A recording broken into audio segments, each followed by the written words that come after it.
exciting. People are starting to show up for the Digital Sign Expo here, Digital Sign Experience 2023. And this is an opportunity for me to show off the industry.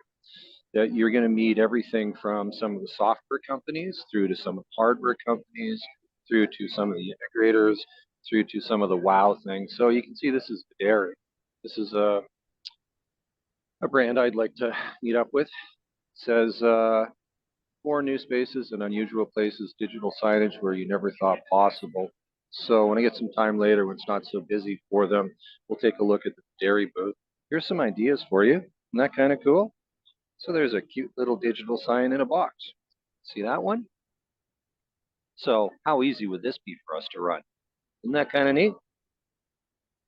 So each one of these videos is going to be a quick show and tell of some technology that you will have not seen before, that you'd say, oh, that is kind of cool.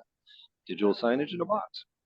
Okay, so I now have to go get the hardware with Coolest.